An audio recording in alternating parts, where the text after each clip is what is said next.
శోధించింది కూడా సాతానుడు ఈ మూడు విషయాలు. హవ్వ పండు రమ్యంగా ఉన్నదనుకున్నది, టేస్ట్ బాగుంటుంది అనుకున్నది, ఆ చూపునకు ఆ విధంగా ఆమె అనుభవించాలనుకున్నది. ఆ పండు ఇచ్చినప్పుడు ఆ పండును ఆమె తీసుకున్నది. అక్కడ కూడా శరీరాశ, నేత్రాశ, జీవగుడంబం అనేది ప్రధానంగా కనబడ్డాయి. అంత మాత్రమే కాదు, కానీ యేసు ప్రభు వారు 40 దినాలు ఉపవాసం ఉన్నప్పుడు, ఆ ఉపవాసం ఉన్నప్పుడు కూడా ఈ మూడు విషయాల ద్వారానే సాతానుడు యేసు ప్రభు వారిని శోధించాడు. అంటే ఆరంభము నుంచి కూడా ఏ వ్యక్తినైనా సాతానుడు పడగొట్టాలంటే వాడు ఉపయోగిస్తున్న మూడు శత్రువులు ఏంటంటే శరీరాశ, నేత్రాశ, జీవగుడంబం. ఈ మూడింటి కంటే కొత్త విషయాలు సాతానుగాడు కనిపెట్టలేకపోయాడు. ఈ మూడు విషయాలు మాత్రమే దేవుడు సాతానికి ఛాన్స్ ఇచ్చాడు. అయితే ఛాన్స్ ఇచ్చినప్పటికీ దేవుడు ఈ ముగ్గురు శత్రువులను మనము జయించడానికి దేవుడు మనకు 3 ఆయుధాలు ఇచ్చాడు. దేవునికి స్తోత్రం చెల్లిద్దామా? హల్లెలూయా. దేవుడు ఈ సాతానుడు 3 శత్రువులను పంపించి మన ఆత్మీయ జీవితంలో మనం పడగొడతా ఉంటే ఆ వచ్చేటువంటి ఆ 3 శత్రువులను మనం జయించడానికి దేవుడు 3 ఆయుధాలు ఇచ్చాడు. అదేంటంటే, ఒకటి ప్రార్థన, ఇంకొకటి ఉపవాసము, మరొకటి దేవునికి ఇచ్చుట. దేవునికి స్తోత్రం చెల్లిద్దాం. హల్లెలూయా. ప్రార్థన, ఉపవాసము, దేవునికి ఇచ్చుట. ఈ 3 విషయాలు కూడా మత్తయి సువార్త 6వ అధ్యాయంలో రాయబడ్డాయి. మనం మొదటిది చదువుకుందాం. మత్తయి సువార్త 6వ అధ్యాయము 6వ వచనం.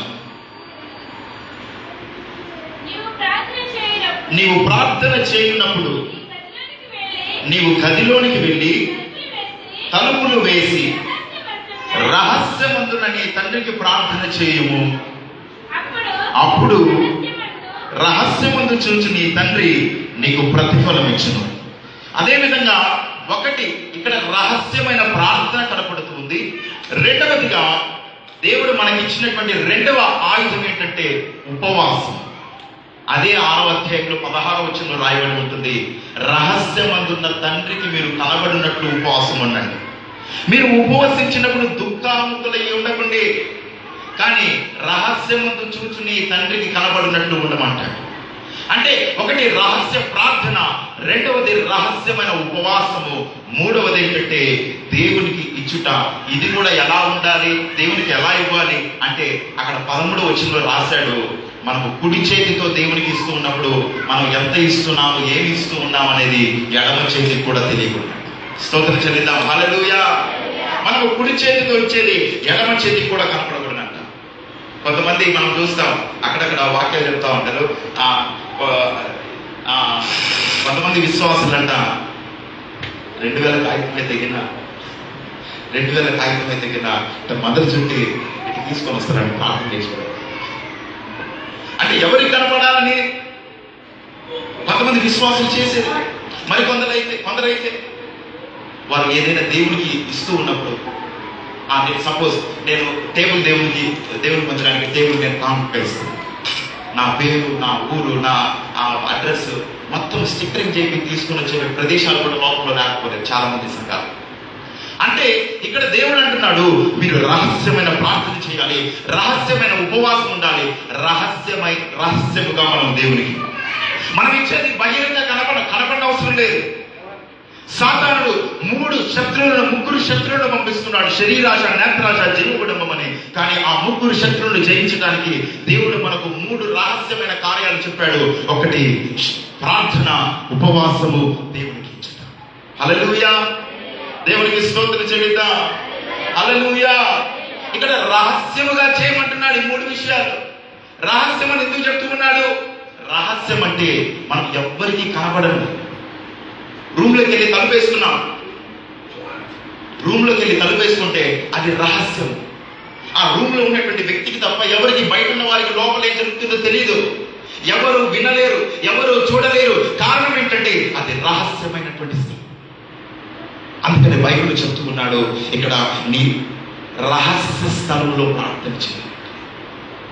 ఒక వ్యక్తి మంచోడా చెడ్డోడా అని ఎట్లా తెలుసుకుంటామంటే ఆ వ్యక్తి రహస్య జీవితంలో మనము గమనించినట్లయితే అర్థమవుతుంది. పలానాడు మంచోడా కాదా ఎట్లా అర్థమవుతుందంటే, రహస్యమైనటువంటి స్థలములో అతను ఉన్నప్పుడు, ఎవరు లేని ఒంటరి స్థితిలో అతను ఉన్నప్పుడు, అతని ఎలా ప్రవర్తిస్తున్నాడో అదే అతని నిజమైనటువంటి స్వరూపం, నిజమైనటువంటి జీవితం అదే. అందుకని దేవుడైతే నీ రహస్య స్థలాన్ని, నీ రహస్య జీవితాన్ని ప్రార్థనకు ఉపయోగించమంటున్నాడు. కానీ చాలా మంది ప్రార్థనకు ఉపయోగించలేకపోతున్నారు.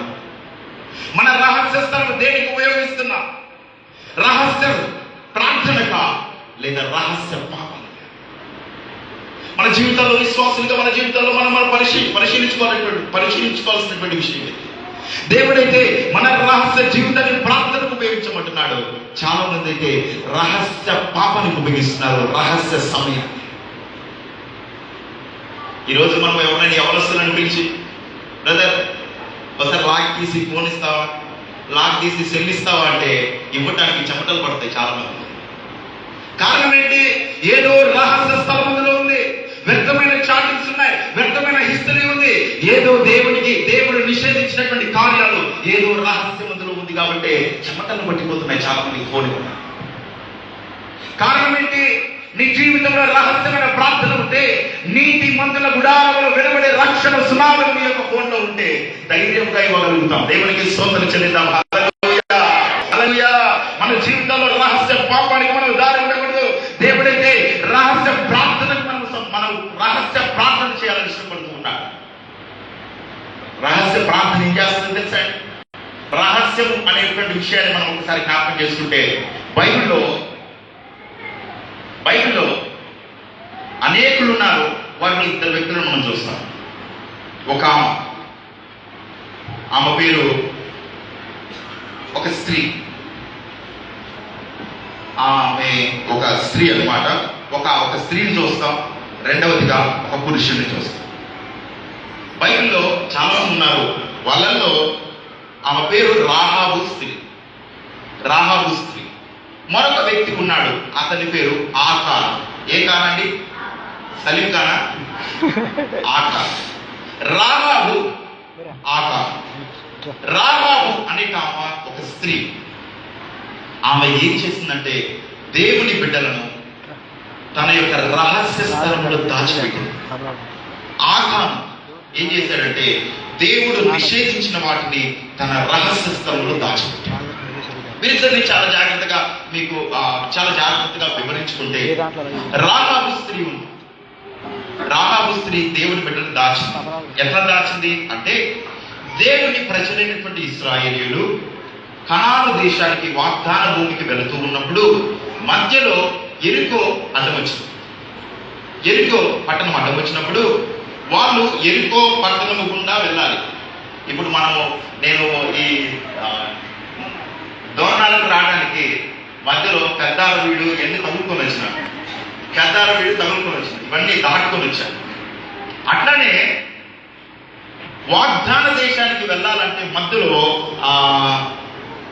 ఎరికో పట్టణం అనేది అడ్డం వచ్చింది. ఎరికో పట్టణం అడ్డం వచ్చినప్పుడు ఇక ఇశ్రాయేలు ప్రశ్న ఏం చేశారంటే, మనం ఎరికో పట్టణం దాటుకొని పోవాలంటే మనం ఎట్లా పోగలము, అక్కడ మార్గం ఎట్లా ఉందో, ఆ రోడ్డు ఎట్లా ఉందో, ఆ లోపలికి ఒకవేళ మనం వెళ్తే ఆ ప్రజలు మనల్ని ఏమన్నా చంపేస్తారా, మనల్ని ఏమన్నా తిరగబడతారా, అసలు ఆ పట్టణం అంతటి తూకం ఒకసారి కనుక్కొని రమ్మని చెప్పి ఆ పట్టణం యొక్క తూకం కనుక్కొని రమ్మని ఆ యొక్క దేవుని ప్రజల్ని పంపించడం జరిగింది. పంపించినప్పుడు ఆ యొక్క నడిపిస్తున్నటువంటి నాయకుడు దేవుని ప్రజలను పంపించినప్పుడు దేవుని ప్రజలు వెళ్ళారు, పట్టణానికి వెళ్ళారు. లోపలికి వెళ్ళి మొత్తం చూసుకుంటున్నారు, ఆ పట్టణం యొక్క తూకం చూస్తున్నారు.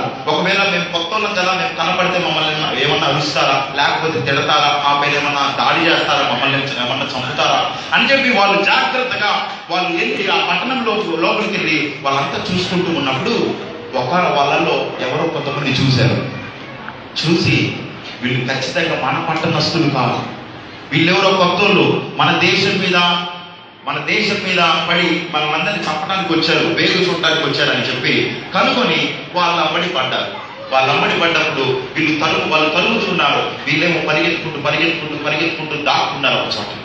పరిగెత్తుకుంటూ ప్రాణాలను గుప్పిట్లో పెట్టుకొని ప్రాణ భయంతో పరిగెత్తుతూ ఉన్నప్పుడు ఇప్పుడు రాహాబు అనేటువంటి ఒక స్త్రీ ఏం చేసిందంటే, దేవుని బిడ్డలు, వారు దేవుని బిడ్డలు, పరిగెత్తుకుంటూ వస్తున్న వారు దేవుని బిడ్డలు, వారి దేవుని గురించి నేను విన్నాను అని చెప్పి ఆ రాహాబు స్త్రీ ఆ దేవుని బిడ్డలను తన గృహంలోకి చేర్చుకొని తన ఇంట్లో రహస్యమైనటువంటి స్థలంలోకి తీసుకెళ్లి దాచిపెట్టింది. సైనికులు చెప్తున్నారు, అమ్మ రాహాబు ఎక్కడా వాళ్ళు? ఇప్పుడే ఇటు సైడ్ వచ్చారు కదా, మీ ఇంటి వైపు వచ్చారు కదా, ఎక్కడ ఉన్నారు వాళ్ళు, రమ్మను బయటికి అనేసి అంటున్నారు. కానీ ఆమె ఎవరి గురించి మాట్లాడుతున్నారు సార్? మీరు ఎవరి గురించి మాట్లాడుతున్నారు సార్? ఇటు వచ్చారా? ఒకవేళ అటు పోయేదేమో చూడుకోండి అని చెప్పి రాహాబు ఏం చేసిందంటే దేవుని బిడ్డల ప్రాణాలను కాపాడి. స్తోత్రం చెల్లిద్దాం. హల్లెలూయా, హల్లెలూయా. వెనకాల చెవరు చెప్పట్లేదు హల్లెలూయా. అక్కడ పురుషుల నుంచి కూడా చెప్పాలి హల్లెలూయా. చాలా సంతోషం. ఆ రాహాబు స్త్రీ ఏం చేసిందంటే దేవుని బిడ్డలను తన రహస్య స్థలంలోకి తీసుకెళ్లి దాచిపెట్టినప్పుడు ఇక శత్రువులు వెళ్ళిపోయారు. ఆమె ఇక వారిని తీసి బయటకు పంపించింది. బయటికి వెళ్తూ ఉన్నప్పుడు వాళ్ళు ఏం చేశారంటే, అమ్మా నువ్వు మా ప్రాణాలను కాపాడావు కాబట్టి మా ప్రాణాలను కాపాడినందుకు మీ ప్రాణాలను మేము కాపాడాం కాబట్టి ఒక ఎర్రని దారాన్ని నీ కిటికీకి కట్టిపెట్టు, మేము మళ్ళీ సైన్యముతో పాటు రిటర్న్ వస్తాం. ఈ పట్టణానికి వచ్చినప్పుడు ఈ దారము ఈయన మీ కిటికీకి ఉన్నట్లయితే నిన్ను తప్ప మిగిలిన వాళ్ళందరినీ కూడా చంపేస్తామన్న. ఇక వాళ్ళు వెళ్ళారు. తిరిగి సైన్యముతో తిరిగి వెనక్కి వచ్చినప్పుడు ఆ దారాన్ని చూసి రాహాబు కుటుంబాన్ని, రాహాబు యొక్క బంధువులను, వారందరినీ కూడా వారు చంపకుండా వదిలేసి వెళ్ళిపోయారు. దేవునికి స్తోత్రం చెల్లిద్దాం. హల్లెలూయా. ఎందుకని ఇక్కడ ఈ విధంగా ప్రాణం రక్షించబడింది అని చూస్తే, రాహాబు రహస్య స్థలంలో దేవుని బిడ్డలను దాచింది. ఈ రోజుల్లో దేవుని బిడ్డల గురించి ఒక చిన్న సీక్రెట్ ఏదైనా దొరికిందనుకో, దేవుని బిడ్డల గురించి చిన్న సీక్రెట్ దొరికితే ఆ సీక్రెట్ ని సీక్రెట్ గా బహిర్గతం చేసే వాళ్ళు చాలా మంది లోకంలో లేకపోలేదు. దేవుని బిడ్డలు పలానోళ్ళు అట్లా అంట, పలానోళ్ళు ఇట్లా అంట అని చెప్పి ఒక చిన్న మాట దొరికిందంటే ఆ చిన్న మాటని క్యాన్వాస్ చేసే వాళ్ళు కూడా లేకపోలేదు. కానీ రాహాబు స్త్రీ అయితే దేవుని యొక్క బిడ్డల్ని దాచింది. మన జీవితాల్లో కూడా దేవుని సేవకులనైనా, దేవుని బిడ్డలనైనా, దేవుని మందిరానికి వెళ్తున్న వారైనా, వారి జీవితాల్లో ఏదైనా వ్యర్థమైనటువంటి విషయాలు మనకు తెలిసినప్పుడు మనం ఏం చేయాలంటే దాచే వారం అయితే మనం రక్షించబడతాం. స్తోత్రం చెల్లిద్దాం. హల్లెలూయా. మనము దాచే వారం అయితే రక్షించబడతాం. ఇక్కడ రాహాబు దేవుని బిడ్డలను దాచి. రెండవదిగా ఆకాను అనేటువంటి వ్యక్తి ఉన్నాడు. ఆకాను ఎవరంటే ఇశ్రాయేలు ప్రజలలో ఒకడు. దేవుడు అన్నాడు, మీరు ఎరికో పట్టణానికి వెళ్తున్నారు, ఆ ఎరికో పట్టణంలో ఏది కూడా మీరు ముట్టకూడదు, ఏది తీసుకోకూడదు, అక్కడ ఉన్నటువంటి బంగారం అవన్నీ కూడా యెహోవాకు ప్రతిష్ఠితమని దేవుడు ఆల్రెడీ ముందుగానే చెప్పాడు. ముందుగా చెప్పగా ఆ ఆకాను అనేటువంటి వ్యక్తి ఏం చేశాడంటే, ఎరికో పట్టణానికి వెళ్ళిన తర్వాత అతనికి వస్త్రాలు, వెండి కొన్ని కనపడ్డాయి, బంగారం కనపడ్డాయి. వస్త్రాలు, బంగారం, వెండి కనపడ్డప్పుడు ఇక అతను ఏం చేశాడంటే, అబ్బా అసలు ఈ డ్రెస్ చూస్తే అసలు ఎట్లా ఉంది. చాలా మంది ఆ స్త్రీలు కొట్ట దగ్గరికి వెళ్ళినప్పుడు ఆ షాపుల దగ్గర గంట తరబడి నిలబడతారు. కొంతమంది అయితే అంటే ఎందుకంటే ఆ డ్రెస్ వేసుకుంటే ఎట్లా ఉంటది. కొంతమంది అయితే ప్రతి డ్రెస్ లో వాళ్ళని ఊహించుకుంటామండి. కొనుక్కునే ముందు ప్రతి చీర చూసినట్టు ప్రతి చీరలో ఊహించుకునే వాళ్ళు లేకపోలేదు. ప్రతి డ్రెస్ ఈ షర్ట్ని వేసుకుంటే ఎట్లా ఉంటుంది అని ఊహించుకునే వాళ్ళు లేకపోలేదు. ఈ యొక్క ఆకారంట ఆ యొక్క పట్టణానికి వెళ్ళినప్పుడు అక్కడ ఒక మంచి డ్రెస్ కనపడిందంట, బట్టలు కనపడ్డాయి. బట్టలు తీసుకున్నాడు, వెండి, బంగారం, వీటిని తీసుకొని దేవుడు ఆల్రెడీ ముందే చెప్పాడు, వద్దు, మీరు పట్టుకోవద్దు, మీరు ముట్టుకోవద్దు, అవి మీరు తీసుకోవద్దు అని దేవుడు చెప్తే, దేవుడు వద్దన్న విషయాలను తీసుకెళ్లి తన గుడారంలో గుంతలో దాచిపెట్టాడంట. ఎందుకని గుంతలో దాచిపెట్టాడు అంటే, ఎవరైనా చూసి నేను ఇట్లా తెచ్చుకున్న విషయం మళ్ళీ నా నాయకుడికి చెప్తాడేమో అని చెప్పి భయపడి గుంతలో దాచిపెట్టాడు.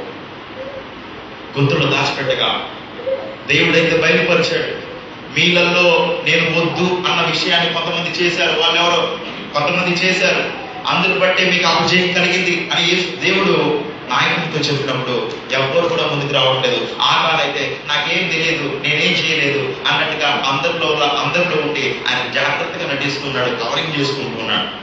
కవరింగ్ చేసుకునేటువంటి సమయాల్లో దేవుడు అయితే టైం ఇచ్చాడు.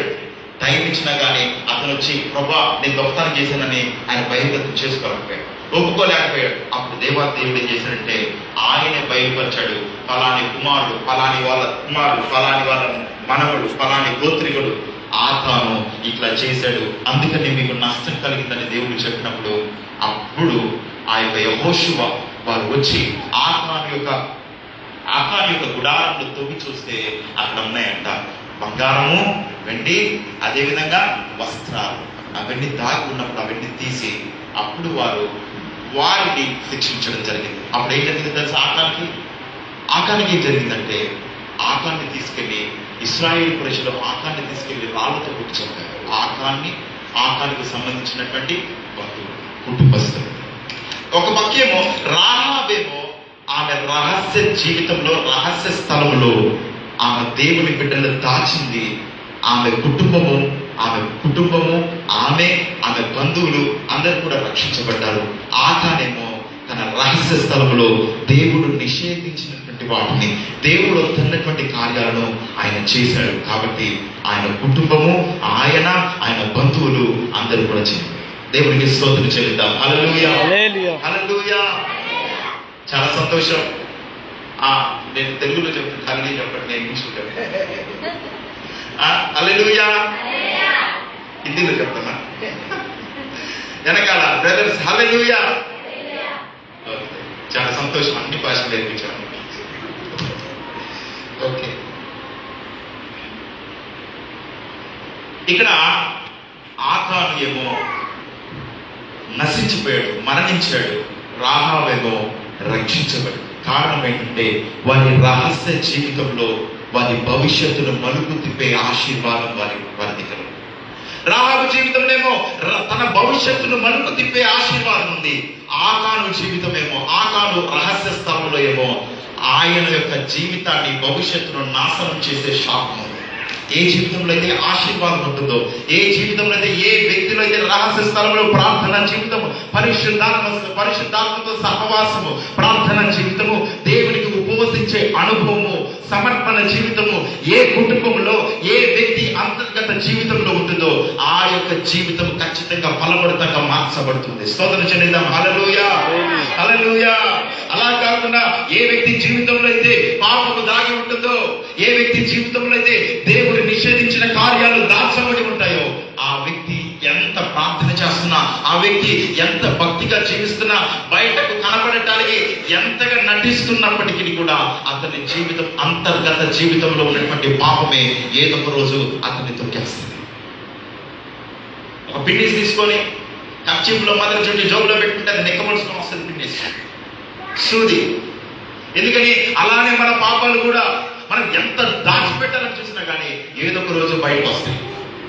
అందుకనే మనము మన రహస్య స్థలంలో ఏముంటాయో దానిని బట్టే మన భవిష్యత్తు జీవితం ఆధారపడి ఉంటుంది కనుక మన రహస్య స్థలంలో ప్రార్థన చేసే అనుభవం ఉండాలి. దేవునికి స్తోత్రం చెల్లిద్దాం. హల్లెలూయా. మన రహస్య స్థలంలో ప్రార్థన చేసే అనుభవం ఉండాలి. చాలా మంది ప్రార్థన అంటే చాలా మందికి భారం అయిపోతుందండి. గమనించారా? ఉదయం లేకగానే ఫోన్లు పట్టుకునే వాళ్ళు చాలా మంది. ప్రార్థన కంటే ఉదయం లేకగానే ప్రార్థన చేసుకునే దానికంటే ముందు వాట్సాప్, ఫేస్బుక్, లేకపోతే యూట్యూబ్లో, లేకపోతే సోషల్ మీడియా, ఇట్లా రకరకాలుగా ఓపెన్ చేసేవాళ్ళు చాలా మంది కనపడతారు ప్రార్థన కంటూ ముందు. చాలా కుటుంబాల్లో అయితే ఒకసారి గమనించండి, పళ్ళు తోముకోకుండా ప్రతిరోజు ఉప్పు చూసేవాళ్ళు ఎంతమంది ఉన్నారు? పళ్ళు తోముకోకుండా అంటే లేంగానే పని, లేంగానే ఆ సెల్లు, లేంగానే ఏదో ఒక విషయం, కానీ ప్రార్థనకైతే ప్రాముఖ్యతను ఇవ్వలేకపోతుంది. స్తోత్రం చెల్లిద్దాం. హల్లెలూయా, హల్లెలూయా. ప్రార్థనకైతే ప్రాముఖ్యతను ఇవ్వలేకపోతున్నారు చాలా మంది. కానీ ఈ లోకంలో ఎంత బలవంతులైనా, ఎంత శక్తివంతులైనా కానీ ప్రార్థన లేకపోతే బలహీనులైపోతారు. ఎంత డబ్బున్నా, ఎంత శక్తివంతులైనా, ఎంత బలగమున్నా ప్రార్థన లేకపోతే మన ఆత్మీయంగా బలహీనమైంది. ఈ లోకంలో భూమి మీద ఇప్పటి వరకు జీవించినటువంటి వ్యక్తులలో ప్రార్థన చేయాల్సిన అవసరం లేనటువంటి వ్యక్తులు ఎవరైనా ఉన్నారా అని ఆలోచిస్తే చాలా మంది అయితే ఎవ్వరూ లేరు అంటారు. మరోసారి విన్నాం, భూమి మీద ఇప్పటి వరకు జీవించినటువంటి వ్యక్తులలో ప్రార్థన అసలు చేయాల్సిన అవసరత లేని వారు ఎవరైనా ఉన్నారా అని అంటే అందరూ కూడా లేరంటారు. కానీ యేసు ప్రభు వారికి నిజంగా అయితే యేసు ప్రభు వారు ఉన్నారు. ఏంటంటే యేసు ప్రభు వారికి భూమి మీద జీవించినటువంటి ప్రజలలో అసలు యేసయ్య ఈ లోకంలో 33.5 సంవత్సరం జీవించారు. యేసు ప్రభు వారికి అసలు ప్రార్థన చేయాల్సిన అవసరమే లేదు. ఎందుకంటే ఆయన తండ్రి కుమార పరిశుద్ధాత్మునిగా, ఆయన త్రియేక దేవునిగా ఉన్నాడు.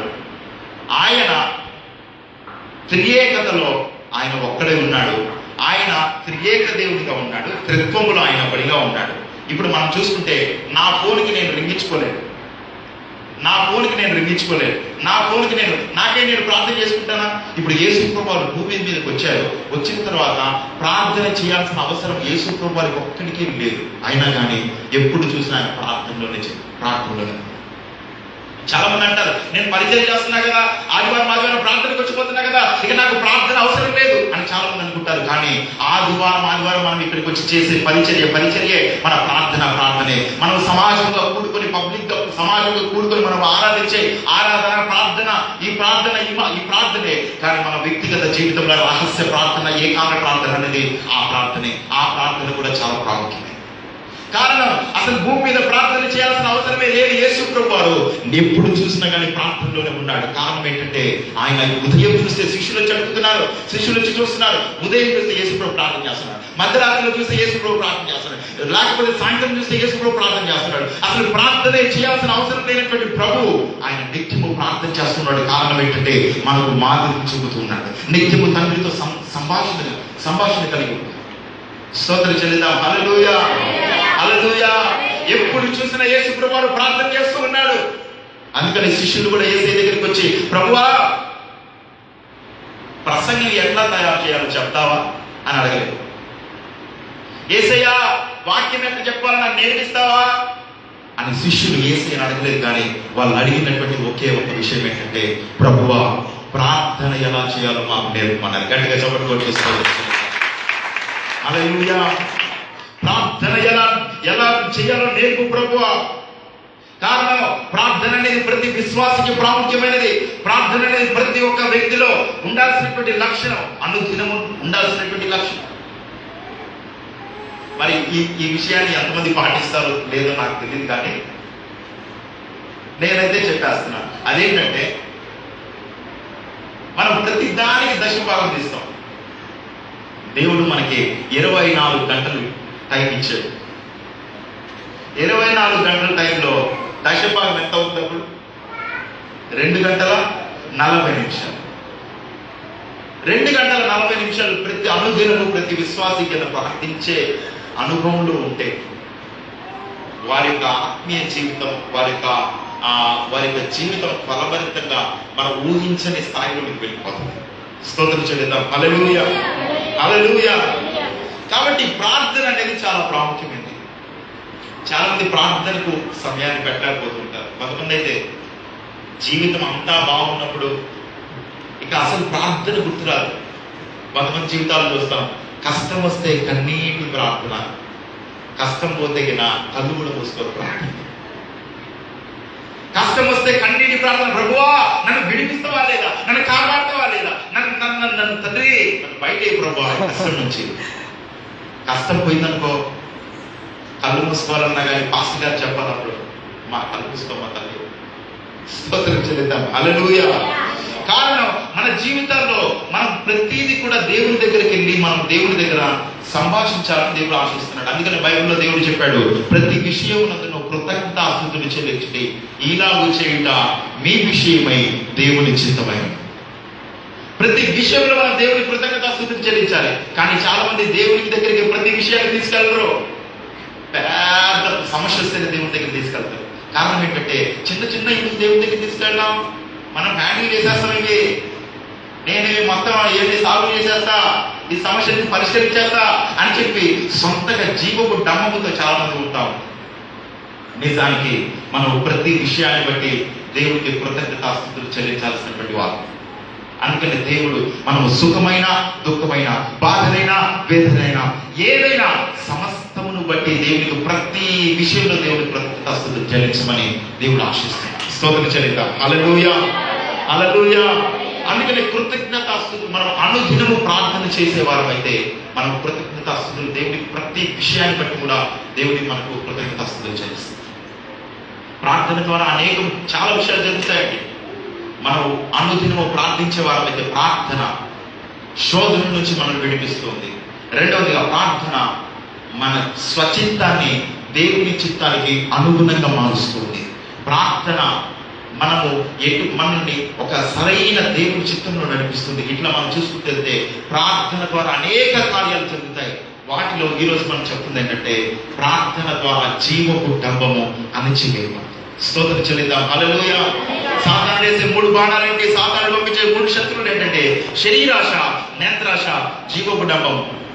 ఇప్పుడు ప్రార్థన ద్వారా అన్ని జరుగుతాయి. అయితే ప్రాముఖ్యంగా జీవపు డంబము, గర్వము ప్రతి మనిషిలో అణచబడుతుంది ప్రార్థన చేసే వ్యక్తులు. మనం ప్రార్థించే వారమైతే జీవపు డంబము అణచివేయబడుతుంది.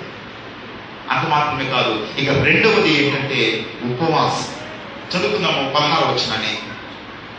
మత్తయి సువార్త 6వ అధ్యాయము 16వ వచనాన్ని చదువుకుందాం. మీరు ఉపవాసము చేయనప్పుడు వేషధారుల వలె దుఃఖముఖులై ఉండకుడి. తాము ఉపవాసము చేయనట్లు మనుషులకు కనబడవలెనని వారు తమ ముఖములను వికారము చేసుకొందురు. వారు తమ ఫలము పొంది ఉన్నారని నిశ్చయముగా మీతో చెప్పుచున్నారు.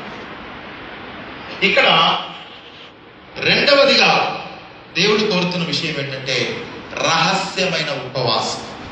సచేతన స్తోత్రం చెల్లిద్దామా? హల్లెలూయా. రహస్యమైన ఉపవాసం. రహస్యమైన ఉపవాసాన్ని దేవుడు కోరుతూ ఉన్నాడు. ఇంతకు మనం ఉపవాస దినాలైతే పాటిస్తున్నాం. ఇంతకు ఉపవాసం అనేది మన శరీరానికి ఆత్మగా, ఉపవాసం అనేది మన శరీరానికి ఆత్మగా అంటే ఆత్మగా శరీరానికి ఆత్మ ఆత్మీయంగా జన్మించి మన బాప్తిజం తీసుకున్నాం, ఆత్మీయంగా జన్మించాం. క్రీస్తులో నూతన సృష్టిగా మన ఆత్మ మార్చబడింది. అనుదినము మనము పరిశుద్ధత పొందుతున్నాం. మనము అనుదినము పరిశుద్ధత యొక్క ప్రక్రియ మనలో జరుగుతుంది. కాబట్టి ఆత్మ పరిపూర్ణంగానే మారుతుంది. ఉపవాసం అనేది దేనికంటే మన శరీరానికి. స్తోత్రం చెల్లిద్దాం. హల్లెలూయా, హల్లెలూయా. ఉపవాసం అనేది మన శరీరానికి. ఎందుకంటే అనుదినము మన శరీరము క్రమశిక్షణలోనికి రావాలంటే ఉపవాసం అనేది అవసరం. ఉపవాసం మనం ఉంటున్నటువంటి ఉపవాసం అనేది మన శరీరానికి అవసరం. ఎందుకంటే మన ప్రాణము, మన మనస్సు సంపూర్ణ స్థితికి రావాలంటే ఆలోచన విధానము మనలో ఉండేటువంటి ఆ యొక్క కామము, శరీర ఆకలి ఇవన్నీ అదుపులోకి రావాలంటే మనము ఉపవాసం అవసరం. ఉపవాసము మన శరీరాన్ని అదుపులోనికి మారుస్తుంది. స్తోత్రం చెల్లిద్దాం. హల్లెలూయా, హల్లెలూయా. ఉపవాసం ఉండటం అంటే మనము పోగొట్టుకోవటమే. చాలా మంది యేసు ప్రభువులోకి వస్తే నాకు అవి వస్తాయి అని చెప్పి అనుకుంటారు. కానీ నిజానికి ఏదైనా పొందుకునే దానికంటే ముందుగా పోగొట్టుకోవాల్సిన అవసరం ఉంటుంది. అదేంటంటే మనం ఉపవాసం ద్వారా యేసు ప్రభువులో క్రీస్తులో క్రైస్తవ నడకంటే మనం పోగొట్టుకోవడమే ఎక్కువ ఉంటుంది. అదేంటంటే గర్వాన్ని పోగొట్టుకుంటాం, అహంకారాన్ని పోగొట్టుకుంటాం, దేవునికి అయిష్టమైనటువంటి విషయాలు పోగొట్టుకుంటాం, దేవునికి నచ్చినటువంటి విషయాలు మనం పోగొట్టుకుంటాం. ఇవన్నీ మనం పోగొట్టుకున్నప్పుడే మనము శాశ్వతమైనటువంటి విషయాలు మనం పొందుకుంటాం. స్తోత్రం చెల్లిద్దాం. హల్లెలూయా, హల్లెలూయా. చాలా మంది అనుకుంటారు, ప్రభువా నేను అంత పరిశుద్ధంగా ఉండాలనుకున్నా కానీ నా వల్ల కావట్లేదయ్యా. అసలు లోకమంతా పరిశుద్ధులు ఉంటే ఎంత బాగుండేది అనిపిస్తుంది. నిజమే. ఒకరోజు ఒక రాజుగారంట మంత్రిని పిలిచి అన్నాడంట, మంత్రి నేను బయటికి రోడ్డు ఎక్కాలంటే కష్టంగా ఉందయ్యా.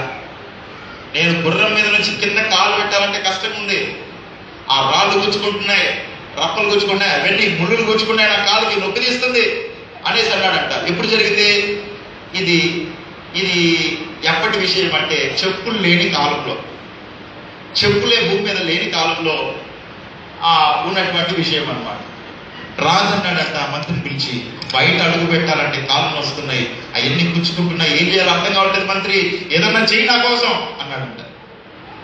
అంటే ఇప్పుడు మంత్రి, సార్ మీరే చెప్పండి సార్ రాజుగారు, మీరు ఎలా చెప్తే అలా చేస్తాను, నాకైతే ఈ ఆలోచన తోచట్లేదు అని అన్నాడంట. రాజు ఒకరోజు బాగా ఆలోచించి, అసలు భూమి అంతా కూడా ఒక పెద్ద చెప్పు కుట్టిస్తే ఎట్లా ఉంటది అనుకున్నాడంట. భూమి అంతా ఒక చెప్పు కుట్టించాలనుకున్నాడంట. పిలిచాడు మంత్రిని పిలిచి, మంత్రి, ఆ భూమి అంతా కూడా పెద్ద చెప్పు కుట్టాలి, కాబట్టి భూమి అంతా ఎంత పొడుగుందో ఎంత వెడల్పుందో భూమి అంతా ఒకసారి కొలుసుకొని రప్పడానికి 10 మంది సైనికులను పంపించు అని చెప్పాడంట. ఇప్పుడు ఈ విషయాన్ని విన్నటువంటి మంత్రికి గుండె పగిలింది. అసలు భూమిని కొలవడమా, మా రాజ్యమే ఎంత ఉందో కొలవడానికి 4-5 తలాలు పట్టినాయి, భూమిని కొలవాలంటే పోయినోడు వస్తాడా మళ్ళీ అని చెప్పి ఆ మంత్రి చాలా బాధపడుతూ, ఈ రాజేమో మళ్ళీ వ్యతిరేకంగా చెప్తే వీడు మమ్మల్ని చంపేస్తాడు, వెంటనే మాట పలికితే మమ్మల్ని చంపేస్తాడు, లేకపోతే ఏం చేయాలి, రాజుకి ఎట్లా చెప్పాలి అని చెప్పి బాధపడుతూ ఆ మంత్రి ఒకరోజు బాగా ఆలోచించి రాజు దగ్గరికి వెళ్ళాడు. రాజా, నువ్వు చెప్పినట్టుగా భూమి అంతా కొలవడానికి నాకు ఇష్టమే, నేను సైనికులను పంపిస్తాను, కానీ నాకు ఇప్పుడే ఒక తిరగాల్సి వచ్చింది రాజా అన్నాడంట. ఏంట్రా మంత్రి, ఏంటి చెప్పు అంటే, మీరు చెప్పినట్టుగా భూమి అంతటిని ఒక పెద్ద చెప్పు కుట్టాలంటే భూమిని కొలవాలి, ఓకే పర్లేదు కొలుద్దాం, భూమికి కావలసినంత చెప్పు ఒక పెద్ద మెటీరియల్ తేవాలి, పదార్థం తేవాలి, లెదర్ తేవాలి, తెద్దాం, నో ప్రాబ్లం. అయితే నాకు వచ్చినటువంటి సమస్య ఏంటంటే, ఇప్పుడు ఒకవేళ భూమి అంతా చెప్పు కుట్టించామనుకో, మహారాజుగా ఉన్న నీవు అడుగు పెట్టి నడిచే ప్రతి స్థలంలో సామాన్య ప్రజలు కూడా నడుస్తారు రాజా, నువ్వేమో మహారాజువి, నీ సింహాసనం మీద నేను కూర్చోవాలంటే నీ సింహాసనం ఒక గుడ్డోడు వచ్చి పొరపాటున కూర్చున్నా కానీ నువ్వు వాడిని చంపేసే రకంగా ఉన్నావు, నీ చేయాలని కుర్చీ చేయడానికి నువ్వు కష్టపడుతున్నావు, నీవు నడిచినటువంటి ప్లేస్ లో మేము నడిస్తే మా మీద కోపడుతున్నావు రాజా. ఒకవేళ భూమి ఎంతకైనా చెప్పు కుట్టించావనుకో నీ ఒక్కడి కోసం, రాజు అయిన నీవు నడిచే నీ పాద మార్గంలో నీ అడుగుజాడల్లో సామాన్య ప్రజలు కూడా నడుస్తారు రాజా, అది నీకు సమ్మతేనా అన్నాడంట. అప్పుడు రాజు ఆలోచించి, అరే నేను నడిచే ప్రదేశంలో సామాన్య ప్రజలు నడవడమా, అసంభవం, ఇది నేను ఒప్పుకోను అన్నాడంట. మరి ఏం చేద్దాం మంత్రి అంటే, అప్పుడు మంత్రి చెప్పాడంట, రాజా భూమి అంతా చెప్పు కుట్టడం కాదు, నువ్వే చెప్పులు వేసుకో రాజా అన్నాడంట. దేవునికి స్తోత్రం చెల్లిద్దాం. హల్లెలూయా, హల్లెలూయా. నిజముగా మన ఆత్మీయ జీవితంలో కూడా మనము లోకమంతా పరిశుద్ధంగా ఉంటే మనం పరిశుద్ధంగా ఉంటామని కాదు మనం అనుకోవాల్సింది.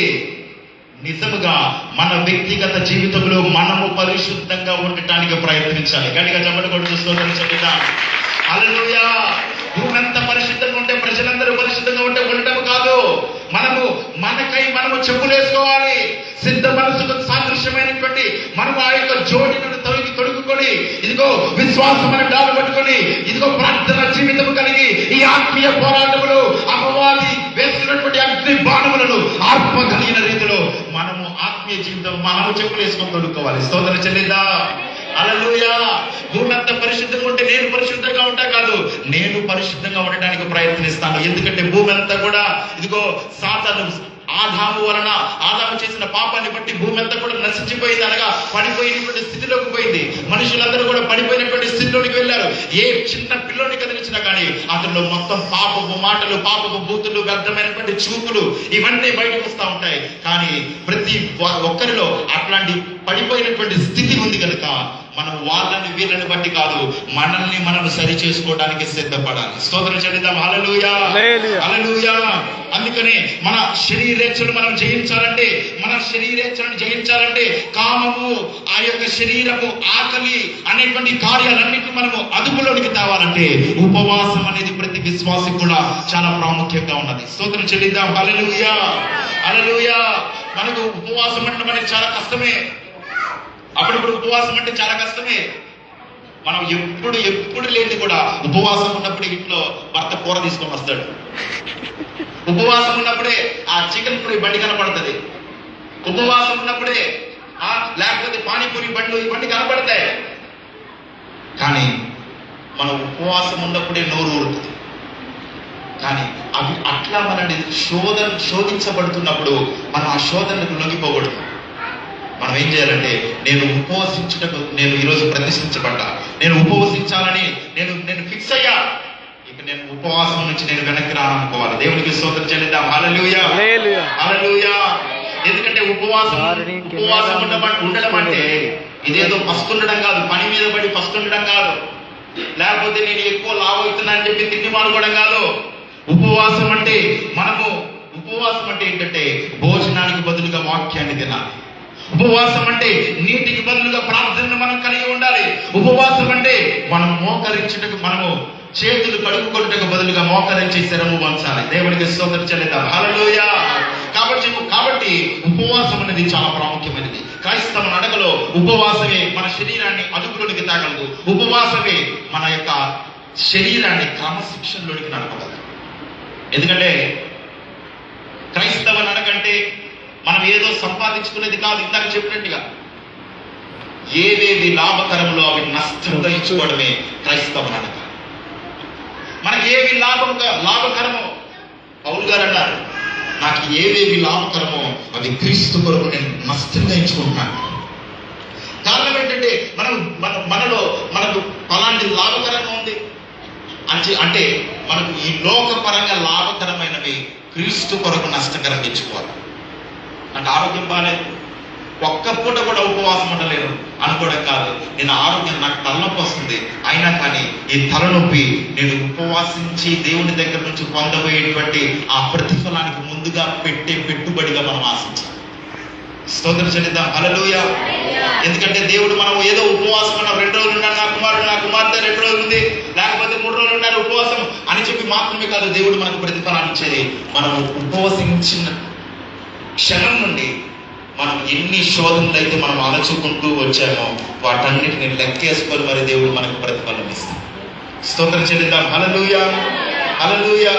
ఒకవేళ మనకు ఆ ఉపవసించినప్పుడు తలనొప్పి రావచ్చు, ఉపవసించినప్పుడు ఆకలే కావచ్చు, ఉపవసించినప్పుడే మనకు రకరకాల శోధనలు మనకు కలగొచ్చు. కానీ మనము వాటన్నిటిని కూడా మనం అణిచినట్లయితే మనం పొందబోయే ప్రతిఫలానికి అవన్నీ కూడా పెట్టుబడిగా ఉంటాయి. స్తోత్రం చెల్లిద్దాం. హల్లెలూయా. ఎందుకంటే మన దేవుని నమ్మడం అంటే ఇదిగో హెబ్రీ పత్రిక 11:6 తెలియజేయబడింది, తన్ను వెదుకు వారికి ఆయన ప్రతిఫలం ఇచ్చేటువంటి దేవుడు. తన్ను వెదుకు వారికి దేవుడు ప్రతిఫలం ఇచ్చేటువంటి దేవుడు. ఏ ప్రతిఫలం దొరకదనేది కాదు, మనం చేసే ప్రతి ఒక్క విషయాన్ని కూడా మనకు ప్రతిఫలాన్ని దేవుడు ఇచ్చి తీరుతాడు. అందుకనే రెండవదిగా ఉపవాసం మన శరీరేచ్ఛలను అదుపులోనికి క్రమశిక్షణలో పెట్టగలదు. ఒకటి, ప్రార్థన జీవపు డంబాన్ని గర్భాన్ని మనలో అణిచివేయగలదు. రెండవదిగా ఉపవాసము మన శరీరేచ్ఛలను, శరీర కార్యాలను క్రమశిక్షణలో, మనకు శరీరేచ్ఛలను అణచివేయగలదు, మన శరీరాన్ని క్రమశిక్షణలోకి నడపగలదు. ఇక చివరిగా మత్తయి సువార్త 6వ అధ్యాయం 19, 20, 21 వచనాలు చదువుతాం. ఇక్కడ రాయబడి ఉంది, చెప్పబడినటువంటి విషయం ఏంటంటే, భూమి మీద మీ కొరకు ధనము కూర్చుకొనవద్దు, ఇక్కడ చిమ్మటయు తుప్పును తినివేయును, దొంగలు కన్నము వేసి దొంగిలించదురు. పరలోకముందు మీ కొరకు ధనము కూర్చుకొనుడి, అతడు చిమ్మట అయినను తుప్పు అయినను తినివేయదు, దొంగలు కన్నం వేసి దొంగిల్లరు. నీ ధనం ఎక్కడ ఉండునో నీ హృదయమును అక్కడే ఉండును. ఒకసారి మన 2 చేతులు పైకి స్తోత్రం చెల్లిద్దామా? హల్లెలూయా. మనం చెప్పుకుంటున్నట్టుగా సాతానుడు 3 శత్రువులను పంపిస్తున్నాడు. శరీరాశ, నేత్రాశ, జీవపు డంబం. అయితే ఈ 3 శత్రువులను మనము జయించడానికి యేసు ప్రభువాడు 3 ఆయుధాలను ఇచ్చాడు. మత్తయి సువార్త 6వ అధ్యాయంలో అవి రాయబడ్డాయి. ఒకటి ప్రార్థన, ఉపవాసము, మూడవదిగా దేవునికి ఇచ్చుట. ఏంటండి? దేవునికి ఇచ్చుట. మూడవది ఏంటి చెప్తారా ఒకసారి? దేవునికి ఇచ్చుట. దేవునికి ఇచ్చే విషయంలో సేవకులు చెప్తూ ఉన్నప్పుడు చాలా మంది సేవకుని అపార్థం చేసుకుంటూ ఉంటారు. ముందుగా ఏమో ప్రభువా వాక్యానికి నీ సేవకు నిలబడుతున్నాడు ప్రభా, నీ నోటి పూరుగా వాడుకోండి తండ్రి, నాతో మాట్లాడండి, సూటిగా మాట్లాడండి ప్రభా అని చెప్పి ప్రార్థన చేస్తారు. కానీ సేవకుడు నిజంగా దేవుని చేత వాడబడుతూ మాట్లాడుతూ ఉన్నప్పుడు మనకు గాయం అయ్యేటువంటి మాటలు ఏమన్నా ఉంటే అవన్నీ కూడా ఏం చేస్తారంటే దేవుడు మాట్లాడుతున్నాడు అనుకోరు, కానీ సేవకుడు మాట్లాడుతున్నాడని అపార్థం చేసుకునేవారు చాలా మంది ఉంటారు.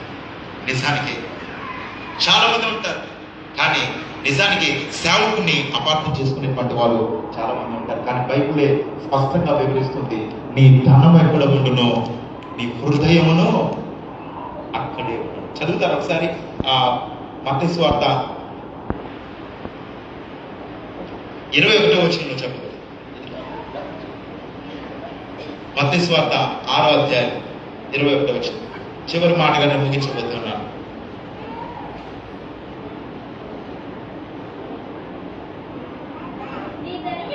నీ ధనము ఎక్కడ ఉండునో అక్కడనే నీ హృదయం ఉండును. దానిపైన వచనాల్లో చెప్పబడ్డాడు ధనం గురించి. అంటే ఇక్కడ ఎలా ఇవ్వాలి దేవునికి అనే విషయం కూడా రహస్యము అనేది 13వ వచనంలో చెప్పబడింది. రహస్య ప్రార్థన, రహస్య ఉపవాసం, రహస్యముగా దేవునికి ఇచ్చుగారు. అంటే దేవునికి మనము పూర్ణ హృదయముతో పూర్ణ ఆత్మతో దేవునికి సంపూర్ణంగా మనము దేవుని ప్రేమించాలంటే మన హృదయము ధనం మీద ఉండకూడదు. ధనం మీద మన హృదయం ఉండకూడదు. బైబిల్లో మనం చూసినట్లయితే ఒక విధవరాలు యేసుప్రభు వారు అంటే కానుకపేట దగ్గర ఒకసారి చూస్తూ ఉన్నాడంటే, కానుకపేట దగ్గర చూస్తూ ఉన్నప్పుడు ధనవంతులైన వారందరూ కూడా వచ్చి వారి యొక్క స్థాయికి తగిన రీతిలో దేవునికి కానుకలు సమర్పిస్తున్నారు. సమర్పిస్తూ ఉంటే ఒక పేద విధవరాలు వచ్చి ఆమె కలిగినటువంటి జీవనం అంతా కూడా తీసి ఆ యొక్క కానుక బెడ్లో ఉంచినప్పుడు యేసయ్య దూరం నుంచి చూసి శిష్యులతో అంటున్నాడు, మీరు వాళ్ళందరికంటే అక్కడ వచ్చి ఇచ్చినటువంటి పెద్ద ఆ కోటీశ్వరులందరికంటే కూడా, లక్షాధికారులందరికంటే కూడా ఇదిగో ఈ విధవరాలు ఎక్కువగా విత్తుంది, మనలో ఎక్కువగా విత్తుంది. మనం ఎప్పుడైనా మనం ఆలోచించాలి. ఒక్కసారి మనం దేవుని మందిరంలోకి వచ్చి కానుక పెట్టెలో మనం కానుకను ఎప్పుడైతే వేస్తున్నామో ఒక్కసారి మన కానుక అందులో పడిపోయిందంటే మనం ఊహించాల్సిన, మనం విశ్వసించాల్సిన విషయం ఒక్కటే, పరలోకంలో మన అకౌంట్లో మన బ్యాలెన్స్ పడ్డాయి. దేవునికి స్తోత్రం చెల్లిద్దాం. హల్లెలూయా. బైబిల్ అంటున్నాడు, ఇక్కడ అన్నాడు, మీరు ఈ లోకంలో ధనమును కూర్చుకోవద్దు, ఎందుకంటే ఇక్కడైతే చిమ్మట ఉంది, తుప్పు ఉంది, దొంగలు వచ్చి దొంగలిస్తారు. కానీ మీ కొరకు పరలోకంలో ధనమును సంపాదించుకోనండి. చూడండి, పరలోకం ఎక్కడో కోటాను కోట్ల దూరంలో, కోటాను కోట్ల మైళ్ళ దూరంలో ఉంది. భూమి మీద మనం ఉన్నాం. మనము ఇక్కడ చేసే పనులు పరలోకంలో మనకెందుకు? మనం పరలోకంలో ధనాన్ని సమకూర్చుకోగలుగుతాం.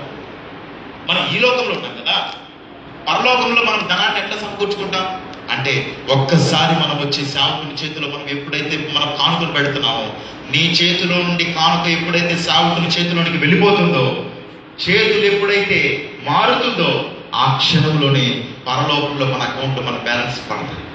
స్తోత్రం చెల్లిద్దాం. హల్లెలూయా, హల్లెలూయా. కాబట్టి పరలోకంలో ఆ యొక్క విధవరాలు వచ్చి ఆమె కలిగినటువంటి ఆ యొక్క జీవనం అంతా ఇచ్చినప్పుడు యేసుప్రభువు వారు ఆమెను చూసి ఆమె ఎక్కువగా వెళ్తుంది, జీవనం అంతా కూడా వెళ్తుంది.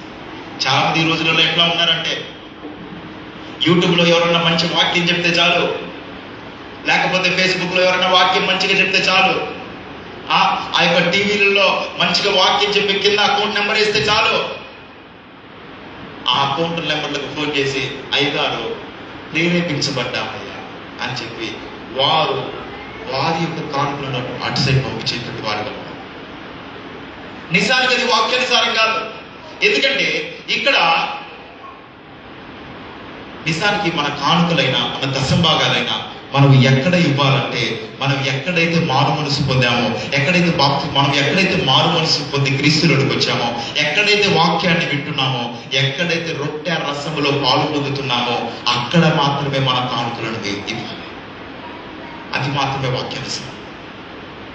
మనం తీసుకెళ్ళి ఎవరికో ఫోన్ చేసి, అయ్యా బార్కోడ్ చూసా, స్కాన్ చేసా, ఫోన్ మీద వేసేసా, నీకు నిజమైనటువంటి ఫలితం కావాలంటే నీవెక్కడైతే మారు మనసు పొందావో, ఎక్కడైతే వాక్యాన్ని వింటున్నావో, ఎక్కడైతే రొట్టె రసములు పాలు పొందుతున్నావు, అనగా బల్లారాధనలో సహవాసములు ఉంటున్నావు. ఆ సహవాసంలో నీవు విత్తినట్లయితే ఆ విత్తనం నిజముగా ఫలించి ఒక ఉన్నతమైన చెట్టుగా మార్చు.